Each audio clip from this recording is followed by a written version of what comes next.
C'est parti. Le grand ménage de Pessah a commencé. Hommes, femmes, enfants, tout le monde est à la tâche. Opération commando. On ne veut pas trouver une seule miette de chametz à la maison. On a sorti la grosse artillerie. Les balais, les serpillères, les éponges, les brosses, la javel.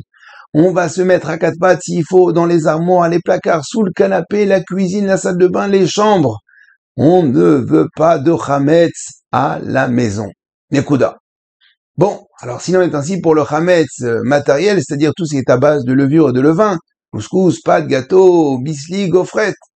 Rahamim disent, il en sera de même pour le chametz spirituel, c'est-à-dire le chametz qui est en nous, celui qui nous dérange d'être un bon Ovdei Hashem, c'est-à-dire un bon serviteur d'Akadosh Baruch Hu.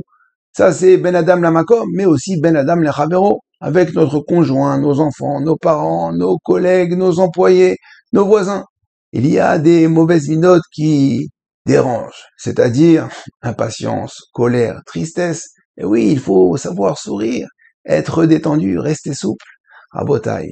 Et pour cela, lorsque nous allons faire le ménage de Pessah, lorsque nous allons frotter, enlever les tâches à la maison, il faut dire, mais cette tâche-là, c'est vrai qu'elle me dérange dans la cuisine, dans le salon.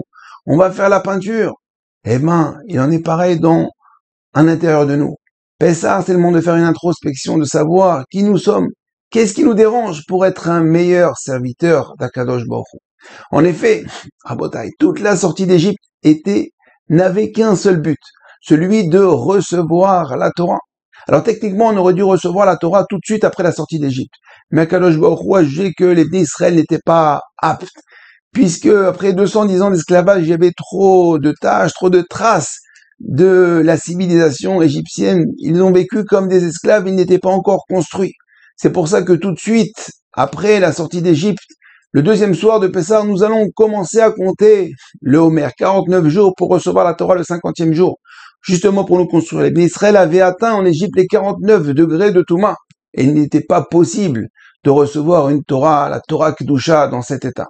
Et donc il va falloir travailler. Mais pour faire effectuer ce travail de la Sfirat Homer, des 49 jours, des 49 midot, il va falloir premièrement, avant tout, déblayer le terrain, arranger le terrain. On peut pas travailler sur un terrain sale. Et c'est pour ça qu'une semaine avant Pessah, un peu comme les Shevanikim, les 7 jours de propreté, de pureté, nous allons chercher dans les moindres recoins en nous ces mauvaises midotes, ces traits de caractère qui nous dérangent pour être un bon serviteur d'Akadosh Baruch Hu. Troisième point, lorsque nous allons frotter nos électroménagers, les fours, les gaz, bref, tout ce que nous avons besoin de cachériser pour l'utiliser pour Pessah, il va pas falloir oublier certains appareils, les appareils de communication, les téléphones, rabotaille. Dedans, ici, ils sont pleins de chametz. Le chametz, vous savez, c'est le Yetzer Hara.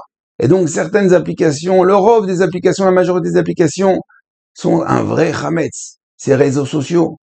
Il y a des applications qui font TikTok, et en fin de compte, qui nous font exploser l'intérieur de nous. Une vraie bombe à retardement. De même qu'on ne veut pas voir 1 gramme de chametz dans la maison, il va falloir aussi enlever ce Instagram qui nous empêche d'être un bon mari, une bonne femme, une bonne maman, un bon père, des bons enfants, un bon collègue, un bon employé. Ces applications, ces réseaux sociaux qui veulent en fin de compte nous lier au monde entier, mais qui nous, en fin de compte, qui nous déconnectent des gens qui sont autour de nous.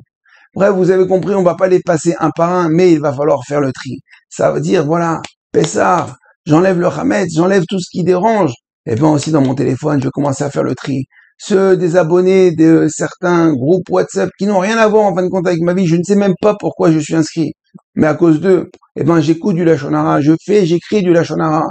Donc tout ça, c'est pas bon pour un juif, c'est pas bon pour nous. Bezrat Hashem, que Pessah soit le renouveau, c'est le ménage, comme on dit, le ménage de printemps. Il va falloir s'y faire le ménage de printemps. Pour nous, il est temps justement de devenir un vrai Ovdei Hashem, se préparer à recevoir la Torah à Shavuot, et ça commence à partir de maintenant. Alors je vous dis bon travail, bon ménage, et à très bientôt.